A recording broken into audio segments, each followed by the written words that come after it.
There is an extra challenge that can come with becoming a professional copywriter. And by professional copywriter here, I'm referring specifically to people who are paid by clients to write marketing copy for that client.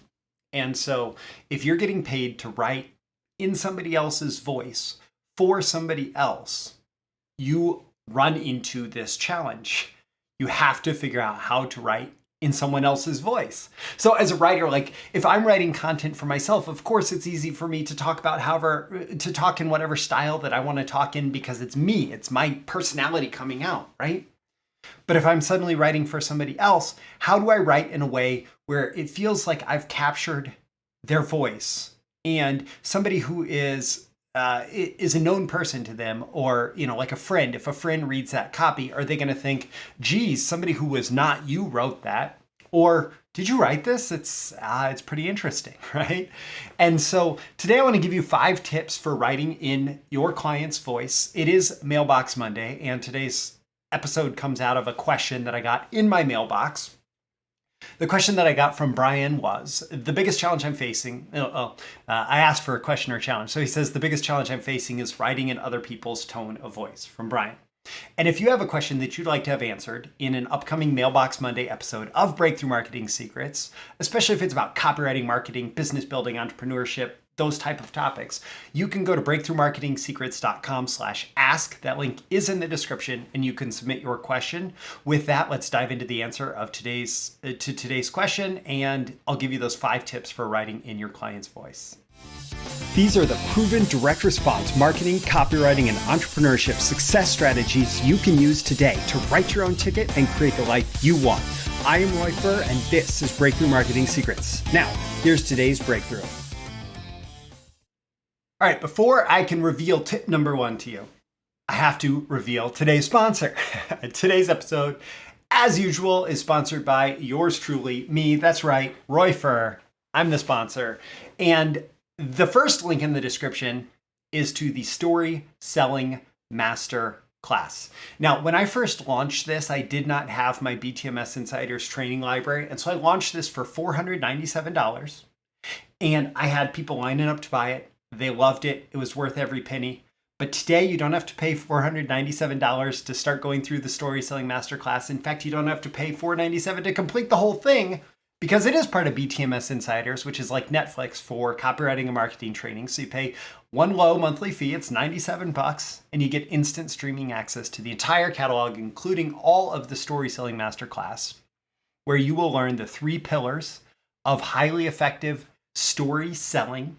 That is not just telling stories, but using stories in a sales, copywriting, marketing context. You'll get over a dozen story selling templates. You'll learn all about using stories to sell. And frankly, what I'll say is that this is more important than ever in today's media environment where every market is saturated. How do you stand out? Most often, it's about personality conveyed through stories. That's what hooks readers' attention. That's what pulls them in so that you can present the rest of your marketing message. And the Story Selling Masterclass will show you how.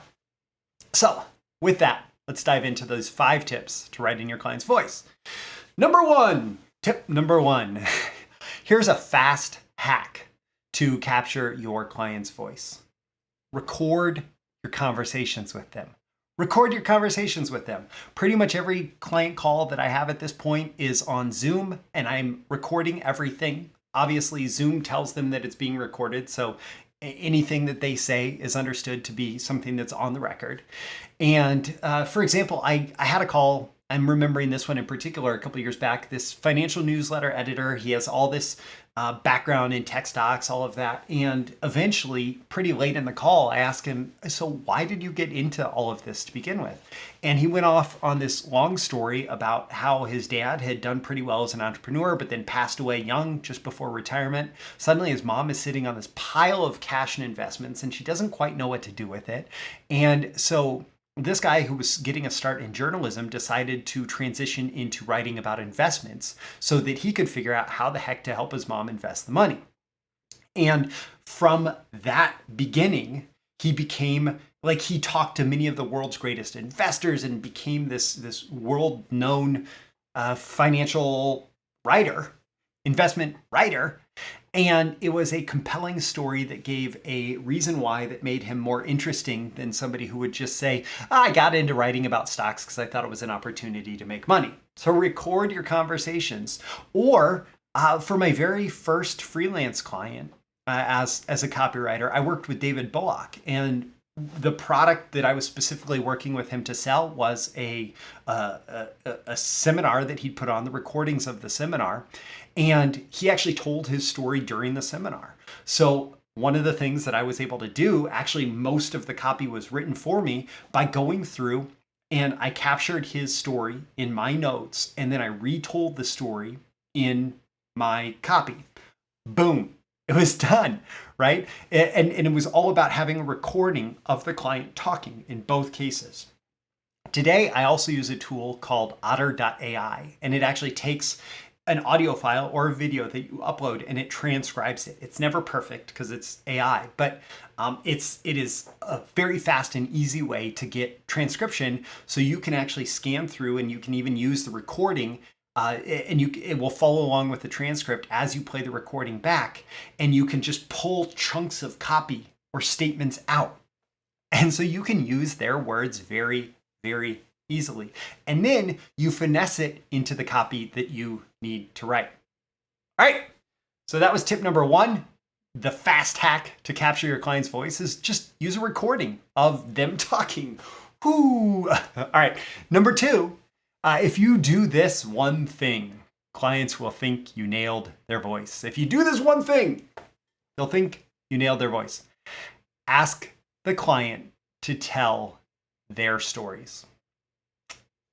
Stories are just so essential to our personality. Really, our culture is our stories. Our personality, our identity is our stories. And so if you ask a client to tell their stories and then you retell the relevant stories in your copy, this is why this episode is sponsored by the Story Selling Masterclass. If you ask the client for their stories, if you get their stories and you retell it in their copy, they're going to think that you're using their voice. Wow. I'm sorry.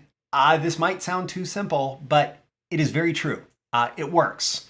And in fact, my favorite story of this is related to the Titans of Direct Response promo that I did with Brian Kurtz. And Brian is this big name in the industry, and he has all these great connections among copywriters who are like the best in the world.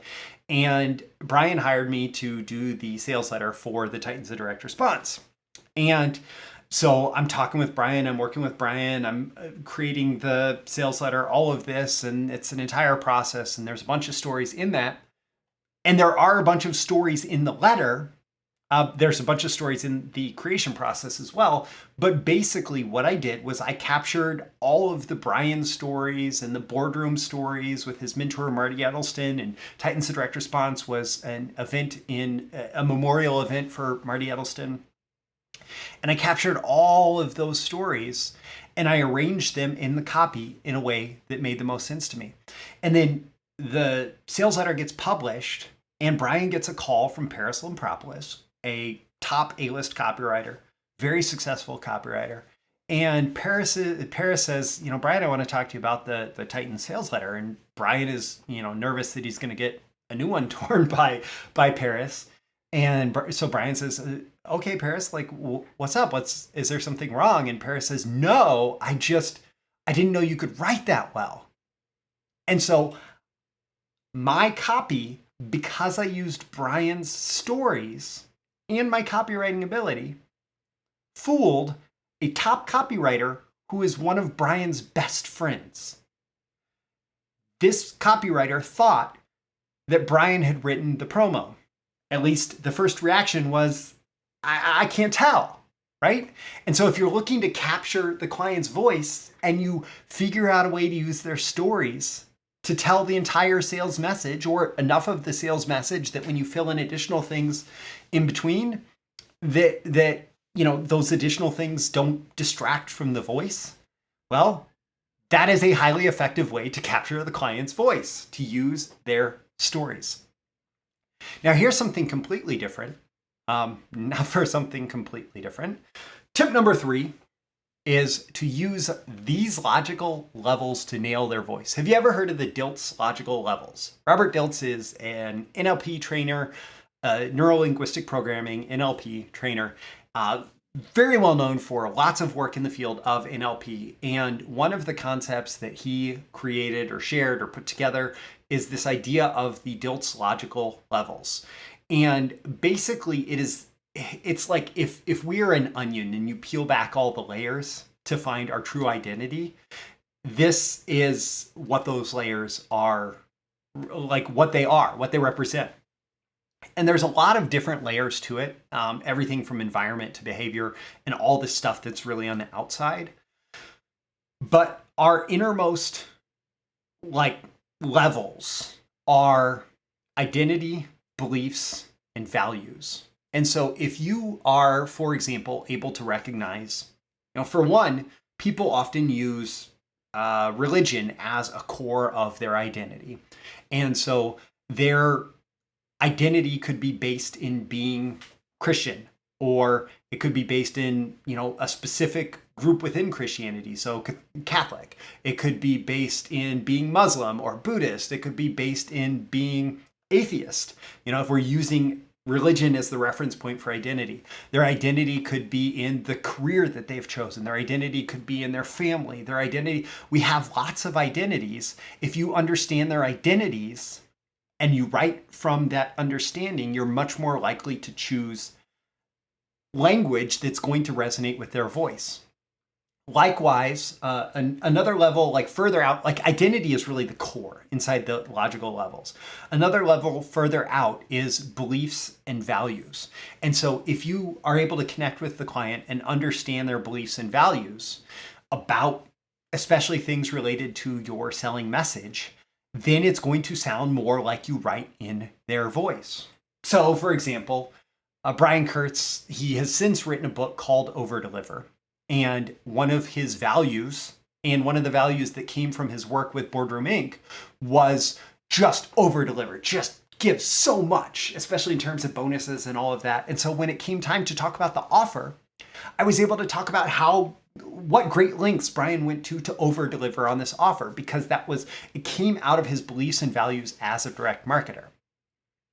And so using those logical levels to nail the voice of the client can be a great way to just make sure that everything is lining up. If you are making copy statements, if you are writing copy, writing prose, whatever, that is in conflict with the beliefs of your client or the values of your client, you're definitely not going to sound like you nailed their voice. But if you are writing in a way that's consistent with their identity, their beliefs, their values, and you really seek to understand that, regardless of what your identity, beliefs, and values are, if you really seek to understand it, then you are going to find it much easier to write in their voice. Now, there is a pitfall. This is point number 4. I want you to avoid this pitfall in trying to copy your client's voice. So actually, I was looking at some copy earlier today, and I was talking to this copywriter who wrote it. And I pointed out a headline that was very me focused. It was like, this is going on in my industry, and I get asked about, these things and how it influences my business. And I'm trying not to give away too many details, but that was basically what the headline was. And I said, let's switch this around to making it about the reader. Let's focus on the reader benefit.